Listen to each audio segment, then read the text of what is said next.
খালেদা জিয়া দেশে এসেছেন, অতএব একটা গণতান্ত্রিক পরিবেশ যদি দ্রুত ফিরে আসবে। কারণ সামরিক স্বৈরাচার এরশাদ যখন ক্ষমতা দখল করেছিল, ম্যাডাম খালেদা তখন গৃহবধূ ছিলেন। দেশের প্রয়োজনে, দলের প্রয়োজনে তাকে মাঠে নামতে হয়েছে। 9 বছর তিনি আপসহীনভাবে আন্দোলন সংগ্রাম করার মধ্য দিয়ে আমরা 90 সালে ছাত্র গঠনের মধ্য দিয়ে শহীদ এরশাদকে উৎখাত করেছিলাম। আবার মহানগর সরকার যখন নির্বাচিত চায়নি গড়িমসি করতেছিল, সে সময় দেশে বেগম খালেদা সরকারকে বলেছিলেন জুরি আইন প্রত্যাহার করে নির্বাচন দিতে হবে। বারবার গণতন্ত্র যখন খাদে পড়েছে, তখন দেশটির বেগম খালেদা জিয়া এগিয়ে এসেছেন। এবং একটা জিনিস আপনাদেরকে বুঝতে হবে যে এই যে দীর্ঘ 2023 11 পর থেকে দীর্ঘদিন যাবৎ আমরা যে একটা বিপর্যয়ের অবস্থার মধ্যে ছিলাম, এবং সেই সময় আপনারা দেখেছেন দেশটির বেগম খালেদা জীবনে কত চাপ দেওয়া হয়েছিল। প্রথমে বলা হয়েছিল আরো প্রধানকে নিয়ে আপনি বিদেশ থেকে আরাম আসে আবার দিন কাটান, তিনি রাজি হন নাই। পরবর্তী সময় বলেছিলেন আপনার বড় ছেলে অর্থাৎ দলের ভারপ্রাপ্ত চেয়ারম্যান জনাব তারেক রহমান সহ আপনি বিদেশে গিয়ে আরাম আসে দিন কাটান, উনি রাজি হন নাই। তখন বলা হয়েছিল যে আপনি আমাদের কোনো রাজি না হলে আপনার 2 ছেলের পরিণতি কিন্তু অত্যন্ত করুণ হবে। ম্যাডাম খালেদা জিয়া পরিষ্কার করে বলেছিলেন আমি 2টি সন্তানের মা না, আমি লক্ষ লক্ষ সন্তানের মা। লক্ষ লক্ষ সন্তানকে রক্ষা করার জন্য আমার 2টি সন্তানকে কুরবানি দিতে আমার চোখের এক ফোঁটা পানিও পড়বে না। ম্যাডাম খালেদা জিয়া কথা রেখেছেন। 111 সেই সরকার তারা যে হুমকি দিয়েছিল, সেই হুমকি তারা বাস্তবায়ন করেছে। আরো কম রাজনীতি করতেন, তাকে পিছিয়ে আরো মারা করে ফেলা হয়েছিল। পরবর্তী সময় উনি আমাদের ছেড়ে চলে গেছেন।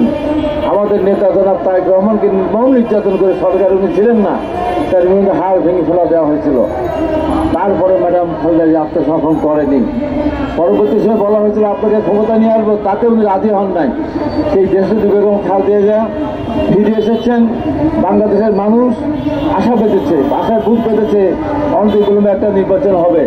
শেষ কথা বলতে চাই, আমি গতকাল বা পরশু দিন হঠাৎ করে আপনি ইউটিউবে দেখতেছিলাম ম্যাডাম খালেদা জিয়া সংসদে বিরোধী দলের নেত্রী, তখন উনি দাঁড়িয়ে বলেছেন আওয়ামী লীগ সরকার ডক্টর ইউনূস সাহেবের উপরে অত্যাচার করছে, তার বিরুদ্ধে নানা ধরনের ষড়যন্ত্রমূলক ব্যবস্থা নিয়ে তাকে হয়রানি করছে। আমরা ডক্টর ইউনূস সাহেবের পাশে দাঁড়ালাম, আমরা তার পক্ষে অবস্থান নিলাম। এবং তার সেই কথা মতো আপনি দেখেছেন ডক্টর ইউনূস সাহেব যখন এই যে তার বিরুদ্ধে বিগত সরকার একেবারে মামলা দিয়ে হয়রানি করে কোর্টে নিয়ে যেত, 8তলা 9তলা লিফট থাকা সত্ত্বেও সেই লিফট বন্ধ করে দিয়ে পায়ে হেঁটে উঠতে বাধ্য করেছে। তখন কিন্তু আমাদের বিএনপি, ছাত্রদল, যুবদল এবং আমাদের আইনজীবীরা তার সাথে সিঁড়ি বেয়ে উঠে তার সেই আদালতে হাজির হয়েছেন। আজকে সে সমস্ত কথাগুলো হয়তো ভুলে গিয়েছেন। অনেকে আমাদের দিকে ধমক দিয়ে কথা বলে। কালকে বেগম খালেদা জিয়া দেশে এসেছেন, দেশের মানুষ খুশি হয়েছে। কালকে দিনটা অন্তত সংযতে থাকা উচিত ছিল। কালকে দিনেও কটাক্ষ করা হয়েছে। ম্যাডাম খালেদাকে আপনারা জেল করতে পারেন, ম্যাডাম খালেদাকে আপনারা জেলে পাঠিয়ে দিয়েছেন মিছিল করে, বালুর ট্রাক খাওয়াতে পারেননি। এই যে লজ্জার বিষয়, এই সমস্ত কথা তারা বলে, তাদেরকে যদি প্রশ্ন করি আজকে যাকে নিয়ে গর্ব করছেন, যে সরকারের তারা লালিত পালিত হচ্ছেন, সেই ইউনূস সাহেব যখন 8তলা 9তলা লিফট থাকা সত্ত্বেও লিফটের চালককে যখন লিফট নিচে নামানো বা নামিয়ে তাকে উঠানোর ব্যবস্থা করার কেউ সেদিন এগিয়ে যান নাই। সব সময় সব পরিস্থিতি একরকম যায় না।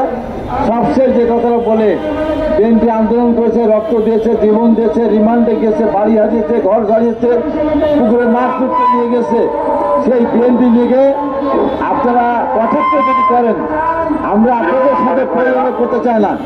এর কিন্তু জবাব বাংলাদেশের মানুষ দিবে। আওয়ামী লীগ চেয়েছিল বিএনপিকে মাইনাস করতে, আওয়ামী লীগ দেশ থেকে বিতাড়িত হয়ে গেছে। আপনারা যদি মনে করেন কিছু কিছু সাংবাদিক এগুলো নিয়ে বিএনপিকে মাইনাস করবেন,